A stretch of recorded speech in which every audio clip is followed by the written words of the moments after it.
qué bueno tenerlos una vez más por aquí. Y si eres nuevo, bienvenido. Ahora, antes de iniciar, en serio, en lo posible ponte los audífonos para que puedas tener una mejor experiencia. Y por último, porfa, agradeceré enormemente tu suscripción, like y comentario para poder hacer crecer el canal y así puedas disfrutar de más contenido. Créeme, no te arrepentirás. Ahora sí, comencemos en 3, 2, 1.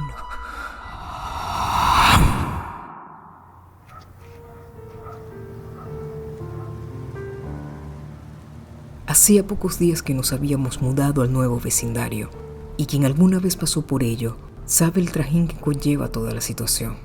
A pesar de eso, el cambio no me afectó demasiado, pues donde vivíamos era un lugar céntrico y por demás bullicioso, por lo que nuestros padres no nos permitían salir más allá de la vereda. Todo lo contrario a lo que sucede aquí, pues al ser un pequeño poblado, su ritmo de vida es más tranquilo y amenizado, pudiendo andar por las calles hasta altas horas sin ningún tipo de problemas. La casa era algo antigua, no muy grande, pero sí bastante añeja. Poseía 3 habitaciones, 2 sanitarios, una confortable sala de estar y un garage vintage de pésimo mal gusto. Sin embargo, lo más impactante del lugar era un enorme jardín de flores que ocupaba en su totalidad el patio trasero. Reconozco que los primeros días me sentía muy valiente. Pienso que mis 14 años y esa intensa etapa de pubertad hacían que me sintiera de tal manera. Además, sabía que iría a un nuevo colegio, lo que significaría estar con otras personas, hacer amigos y sobre todo conocer chicas. Aunque, de igual manera, las cosas no resultaron tal cual como lo había pensado. Ya que al correr las semanas fui dándome cuenta que a mis compañeros no les agradaba que yo fuera su amigo. En ocasiones podía oír en los pasillos habladurías sobre mí. Al parecer el simple hecho de haberme mudado de la gran ciudad era motivo de desprecio para ellos. Entonces volví a mi recurrente e infalible rutina de quedarme solo en la casa. Allí pasaba horas jugando ajedrez con mi hermano Nicolás, con quien sinceramente jamás me aburría, pero en ocasiones esos años que nos llevábamos de diferencia se hacían notar. Pero no me quejaba, siempre fuimos unidos. Además, él también sufría de bullying en su colegio. Realmente la inclusión no parecía ser el fuerte de este pueblo. No obstante, una fría tarde soleada, cansados de tanto jugar a los naipes, le propuse ir a caminar por el jardín de la casa, pero su respuesta no fue la esperada. Nicolás tenía terror de ir hacia el fondo. Le pregunté de 1000 formas qué era aquello que tanto temor le causaba, pero él no respondía nada. Solo negaba con su cabeza que no quería ir al jardín.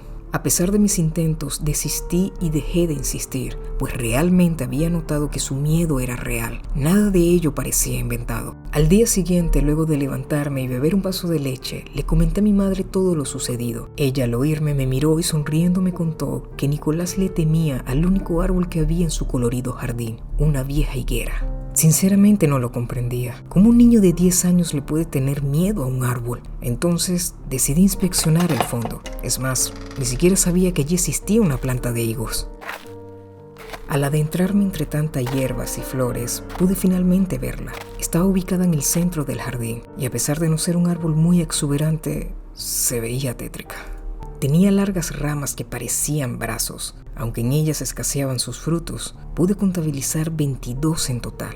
Reconozco que era una higuera un poco extraña. Tal vez se veía llamativa al estar rodeada de flores, pero a pesar de ello, no dejaba de ser un simple árbol frutal. ¿Por qué Nicolás le tendría tanto miedo? Aquel fin de semana abandonamos la casa para pasarlo en la granja de mis abuelos. Como ellos vivían en el campo, cada vez que íbamos de visita nos divertíamos mucho jugando con mi hermano. Pero esta vez fue distinto, pues tanto en el viaje como en la casa, Nicolás estaba apagado. Me preocupó demasiado verlo así. Por eso, a la hora de la siesta, lo invité a caminar a cercanías de un lago. Mientras lo hacíamos y juntábamos piedritas de la orilla, le pregunté qué realmente estaba sucediendo. Él me miró con sus tremendas ojeras y las bolsas de sus ojos repletas de lágrimas, solo para decirme una cosa. La higuera me quiere llevar. Al oírlo, sentí una rara sensación, pero él continuó. Me confesó que por las noches no duerme, pues las ramas del árbol golpean la ventana de su cuarto. Hasta asegura haber visto un rostro demoníaco en el mismísimo tronco. No entendía cómo diablos un árbol podía hostigarlo. Entonces pensé que solo se trataba de una fantasiosa mentira, o lo más probable, un mal sueño que él creyó verídico. En fin, su versión me pareció demasiado rebuscada, y que solo lo hacía seguro para convencer a mis padres de volver a la ciudad. Por tanto, preferí tomar el asunto simplemente como un berrinche. El fin de semana culminó y todos regresamos agotados a la casa. Aquella noche, antes de irnos a la cama, Nicolás estaba tan nervioso que hizo un escándalo enorme por no querer quedarse a solas en su habitación. Mi padre se enfadó tanto que ni siquiera permitió que durmiera en mi cuarto. Él lo obligó a hacerlo en el suyo. Me sentí muy mal. Intenté de mil maneras convencerlo, pero mi padre era de la vieja escuela. Para él no existían grises, y en este caso claramente era negro. Aquella velada me costó dormir. No dejaba de pensar un solo segundo en mi hermanito, y por más que lo intentara, no entendía su temor a una simple higuera. A la mañana siguiente, los gritos de mi madre me despabilaron por completo. Salí corriendo de mi cuarto a ver qué estaba sucediendo y allí la encontré arrodillada en la habitación de Nicolás. No dejaba de llorar mientras con fuerza abrazaba el pijama de mi hermano. ¿Qué había sucedido? Entre lágrimas, intentaba explicarme que Nicolás se había ido, que de alguna extraña manera lo habían secuestrado en la madrugada. Al parecer, unos maleantes irrumpieron en su cuarto y se lo llevaron haciendo estallar los cristales de su ventana. Escuchar eso me pareció una locura. ¿Cómo no pude oír nada estando en el cuarto de al lado? Me sentí terrible. Aquel día fue una pesadilla para mí.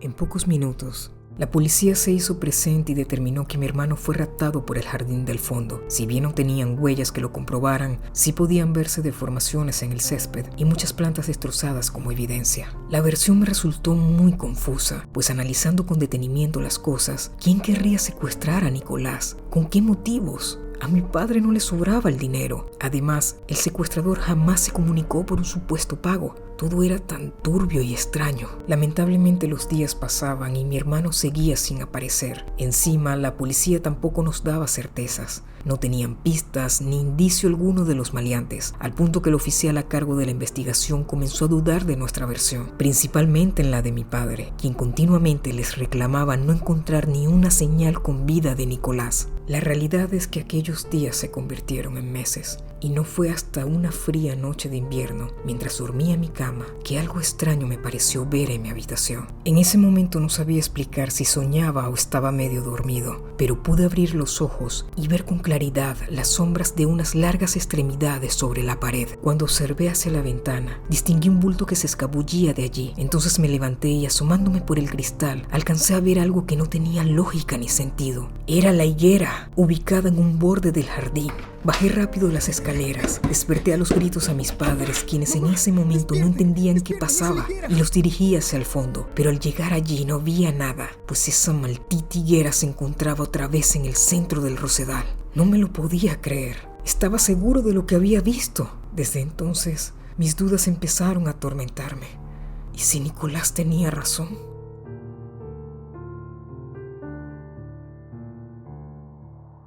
No obstante, a la mañana siguiente me levanté temprano. El cielo estaba nubloso y amenazante de chaparrones, pero no me importó. De igual manera busqué un hacha y caminé hacia el jardín. Me quedé en silencio por varios minutos observando el árbol. Lo miraba con recelo, detenidamente y sin pausa. Lo extraño fue notar que ya no tenía 22 ramas. Podía verse una más pequeña naciendo de su corteza. Sinceramente estaba convencido de que algo perverso en él se escondía. Hasta que finalmente elevé el hacha y se la incrusté en medio de su tronco. Lo que sucedió después no sé cómo explicarlo. De pronto, un chillido aterrador comenzó a escucharse de sus raíces, mientras una sangre púrpura brotaba de su cáscara. Sus ramas se movían en todas direcciones, como sufriendo un dolor incontenible, mientras con furia intentaba golpearme el rostro. En segundos, sus raíces empezaron a deslizarse sobre mis piernas y en ese momento varios higos se desprendieron de sus ramas. Allí pude ver la cantidad de sangre que contenían esas frutas mientras explotaban en el suelo. Estaba aterrado, pero de igual manera no dejaba de golpearlo, hasta que por desgracia una raíz logró envolver mis piernas y fue allí que el maldito árbol me derribó. En ese instante pensé que moriría, y que todo lo hecho estaba perdido. Pero un terrible chillido de dolor hizo que él me soltara. Al darme vuelta, pude ver a mi madre atacar con un filoso machete la higuera y más atrás a mi padre empuñando su vieja motosierra. Rápidamente me uní a ellos y en pocos minutos logramos talar al maldecido árbol.